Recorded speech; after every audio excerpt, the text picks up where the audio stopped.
Before we get started, I want to give a little shout out to one of our viewers who left a very interesting comment on our Top Gun episode.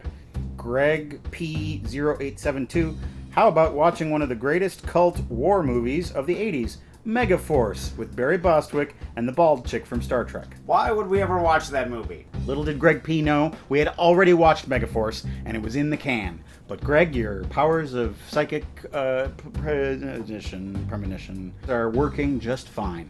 And we here at Welcome to the Basement salute you with a Megaforce thumb kiss.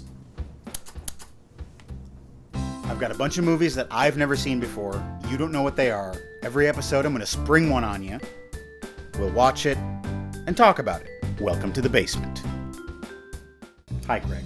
Hey, Matt. From now until Halloween, here on Welcome to the Basement, we are going to be focusing exclusively on the work of auteur directors, filmmakers with a unique vision, an unmistakable style, a distinct and varied body of work.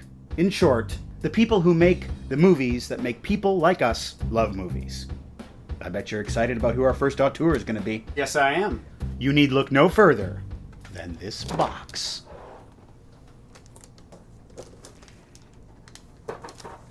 It's a whole bucket of Vanna Herzog buttons. You know, it's been real hot lately, Craig. And in this heat, a person can go mad. And having Klaus Kinski around doesn't help either. Come with me, won't you, into the jungles of the Amazon and into the dark heart of one man's runaway ambition. Come with me to Fitzcarraldo! Ah, Fitzcarraldo! This is great. Released in 1982, the year of Megaforce, and starring legendary madman Klaus Kinski, the production of Fitzcarraldo was quite an ordeal for Herzog, almost reaching Apocalypse Now levels of calamity. The lead role was originally given to Jason Robards, who shot nearly half of the movie before succumbing to dysentery and having to leave the production permanently. Herzog briefly considered playing the role himself before casting Kinski and shooting the whole thing over again. Kinski, who was notoriously difficult on set under normal circumstances, was in rare form for Fitzcarraldo. Ranting and raving at anyone within earshot, his behavior prompted one of the Amazon native chiefs on set to offer to murder him. Herzog declined. I love Kinski / Herzog stories. Please, won't you canoe with us over to the old leather couch and watch the 1982 sumptuous masterpiece, Fitzcarraldo!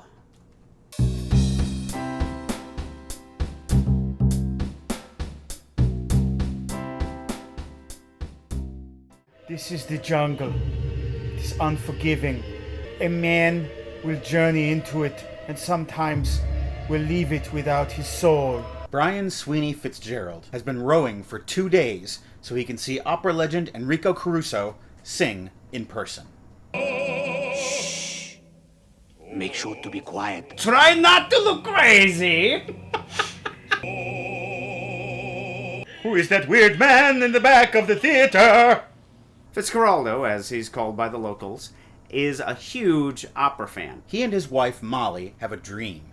They want to build an opera house in their small village. The great opera in the jungle. It's a crazy dream, but as Molly says, it's only the dreamers who move mountains. Fitzcarraldo returns back to his home, and there he is kind of the town eccentric. Looking around here, it's obvious that this town needs an opera. First, opera. Number 2, potable water. Number 3, penicillin. Fitzcarraldo is mocked and ridiculed for this dream, and is even thrown out of a party for inappropriate phonograph use. And he keeps getting himself into really embarrassing situations, like getting kicked out of high-class parties, Please, no, stop, please, hijacking the church, and saying no one can go to church anymore. This church remains closed till this town has its opera house. That'll go over really good in a Catholic country. I want my opera house! He wants his opera house. I want my opera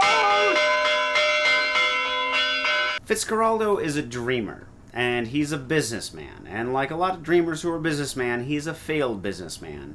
Fitzcarraldo, opera in the jungle, bad idea. He needs money.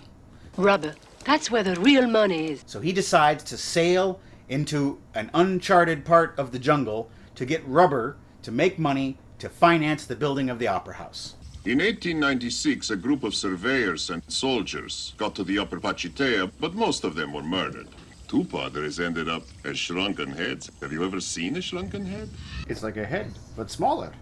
I can't imagine a head that is not huge and weird looking. So he starts about getting his ship ready and getting a crew. He gets a Dutch captain, a crazy drunken cook. He's got kind of a sexy look going on there. He's got, dropping off the edge of the shoulder. And he's going to turn some heads, that guy. It's a real team of misfits. He buys a boat, fixes it up.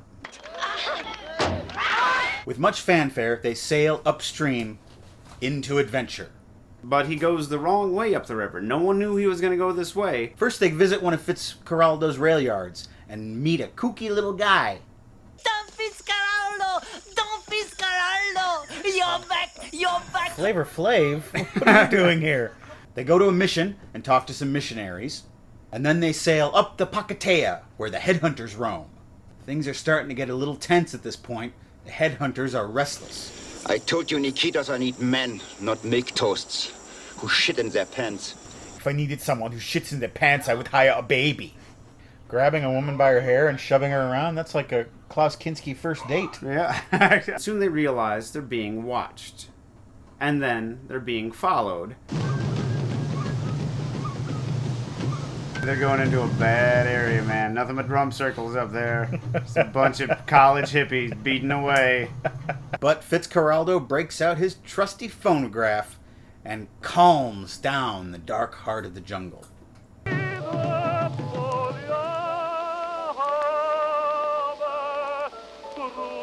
That's everything a movie shot is supposed to be right there.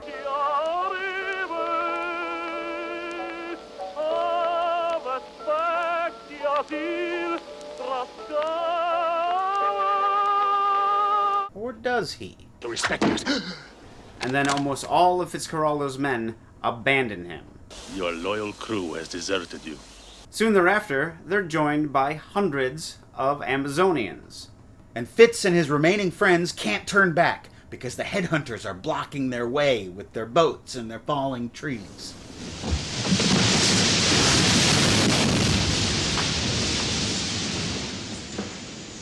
For 10 generations they've been wandering through the jungle, looking for a white god. They're just really impressed by his boat, which might actually be that white god they've been looking for all this time. This god doesn't come with cannons. He comes with the voice of Caruso. And they come along for the ride, thinking that he will lift the curse that is on the land. Nice head you've got here. I mean boat. Fitzcarraldo announces that they have arrived. That looks like a crane shot, but it can't be. That's a helicopter shot, but it started so steady. Yeah, how did it start so steady? And then he reveals his plan. We're gonna drag that ship over the mountain. They need to move the boat over the mountain to get to the rubber. What an undertaking. But how in the hell are you gonna get that ship over the hill? Lots of building goes on, trees are cut down. He blows up everything in sight. SAG didn't come anywhere near this movie. They're filming the building of the thing that they actually need to build to make the thing happen that they want to film. And they decide to turn on the boat's engines and use the boat's own power to drag it up the side of the hill. We forgot something! What? Caruso! Enrico Caruso! Why do I get the feeling that he says that in every situation? The boat goes up, and the boat comes down, and all the while Caruso sings. And then they have a huge party. But during the night, the boat becomes unmoored. The tribal chief cuts the anchor line and sends the boat down the river. What happened? Oh boy, this is not gonna end well. Things are looking bad for the boat, but once again, the soothing sounds of Caruso play. And what once was a struggle between ship and wild river turns into a gentle nautical ballet.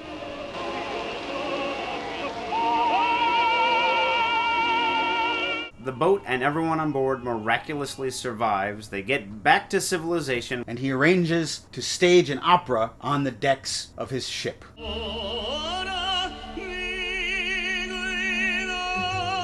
to actually bring opera to the Amazon. It ain't Caruso, but it'll do. This god doesn't come with cannons, it comes with the voice of Caruso. A lot of stories are classified as man versus nature, man versus man. I think this story is art versus nature. The movie is a struggle to bring art into an artless place, bringing opera into the jungle. The voice of Caruso, soothes the dark urges of the jungle. It drives the natives back. It brings the natives in. And I think that's kind of the central theme of this movie. The only other thing I can think of like that is in the original King Kong, when the movie director pulls out his camera and he aims it at the tribe, and it looks like it's a cannon, and they all cower back in fear. Oh, yeah. But that's art as a weapon. Fitzcarraldo uses art as the opposite of a weapon. It's something that dispels violent impulses. Yes, from humans and from nature. I mean, when they're careening down the rapids, once the music comes on, everything's okay. It calms the world around him. Herzog has a really negative view of nature. I mean, if you look at something like Grizzly Man, he basically says nature's horrible. Nature's not this friendly old Yogi Bears coming out. No, bears aren't friendly. Bears will eat you and dance around with your ribcage on their snout. Nature here is vile and base. Anyone who spent 2 years of his life down in the Amazon with Klaus Kinski filming 2 separate movies would probably have a problem with nature too. The trees here are in misery and the birds are in misery. I don't think they sing, they just screech in pain. So in one of the scenes in the movie, one of the characters refers to Fitzcarraldo as the conquistador of the useless. Cheers. Conquistador of the useless. This is actually a name that Herzog came up with for himself during the making of this film. What do you think that means? Maybe he's saying that all art is useless, really, when it all comes down to it. You can use it as a shield against nature, but that only works for so long. You're creating something that's just made up. It's not there to dig a hole. It's not there to, get water out of the ground. It's just there to be looked at in its artifice. Even in this movie where the art that they made was useful in creating the art that they were making. I guess that's sort of a depressing view of art. He seems to have such affection for art in the story. You've passed some time as an artist, I've passed some time as an artist, or we like to think that we do. But there are those nights when you wake up at 4 a.m. and you think, there's absolutely no point of this at all. I will be tonight, thanks a lot. When they stop by the mission when they're going up the river, the priest says, our everyday life is only an illusion, while the dream is a reality. And this movie is basically about dreams. Is it saying that dreams are folly, or that dreams are really the reason to live, to go through the illusion of life so you can somehow possibly fulfill your dreams? That would be a counterpoint to the argument that art is useless. Art is the true goal of life. Live your dreams. If I have to. I had read this movie was slow-paced, and I wouldn't agree with that. It is very languidly paced. Watching this movie is sort of like drifting down a river. When they're in the town at the beginning of the movie, you're right. That is a bit slow. Once they get on the river, it feels like it's the right pace. Boat, boat, up, up, boat, boat, up, up, boat. I could watch the boat go up that hill all day long. And then you have the bonus of you're watching Kinski as Fitzcarraldo doing the job of Herzog, the director. Because when he's calling things, all right, start the engine now or start pulling now, you know that Herzog is pointing to him, who's pointing at the men. And so it's this weird layered thing. Is this the only movie that has ever been an allegory of itself? Because the struggle in the film is very analogous to the struggle of making the film. I mean, it's like sort of like a snake eating its tail. You know at the end that Fitzcarraldo will be a legend in this part of the world forever, because he's the guy who brought the boat over the hill, and when Herzog dies, no matter how many amazing movies he's made, he'll be the guy who got the boat over the hill. Well, I think we're just about done pulling this boat of a movie over the mountain known as Welcome to the Basement. Now it's time for a little thing I like to call Seen It. Seen It. This is where we look at your suggestions for movies to feature on the show, and I inform you that I've seen them. Walking Biohazard. Suggestion for a movie for you to see. Penn and Teller Get Killed. I've seen it. Seen it. Penn and Teller, back in the 80s, they were the greatest. They were at the height of their powers, and there's lots of references to the Velvet Underground in that movie. USAF Juggalo writes... This is pretty great. I know everything there is to know about that guy. It's a great name. It's a good name. Exactly. How about watching one of my favorites? It is a movie that was the top-grossing American movie of 1963, with an overloaded cast of great actors to the overwhelming list of cameo appearances. From the stunts to the script, it is a classic of all time. I know you must have seen it, but so many people today forget how great a movie it is. I'm talking, of course, about a title that can easily be used to describe the world today. It's a mad, mad, mad, mad world. Seen it? Not seen it. Oh, what? I've seen parts of it. I have to say, I'm a little disappointed. Well, it's a mad world, man. Real Z. Have you guys seen Oldboy? Seen it. Seen it. I'll admit it. Last half hour of the movie, the plot kind of lost me. I sort of didn't understand the ending. I'll forgive anything for the hammer sequence. That's probably one of the most amazing fight scenes ever filmed. Brigzil. Goonies,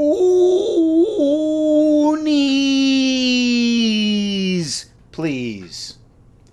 I've seen it. As have I. In the theater back in 1980, whatever, when it came out. It was the movie I'd been waiting for my entire life. But then I saw it again a few years ago. Oh, no, don't say that. I have to say it, man. Don't say it. No, it's... Do the truffle shuffle. I will not... I'm not your puppet. Do it! I won't. Craig has refused to do the truffle shuffle. This will be the last episode of Welcome to the Basement. The Batsinator. Please watch the 1973 film Westworld, starring Yul Brynner. It's the same plot as Jurassic Park. Michael Crichton just went back to the well again, and he put in dinosaurs instead of Yul Brynner. Did he write Westworld? Yeah. Oh, Jesus, Michael. Get some new ideas. Totally, get some new ideas. And what's creepier than a Tyrannosaurus Rex?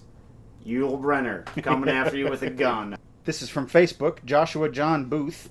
I want to recommend Dark City, but I bet you might have already seen it. It's a great blend of sci-fi and noir. Just don't watch any previews for it. They give away the whole movie. Seen it.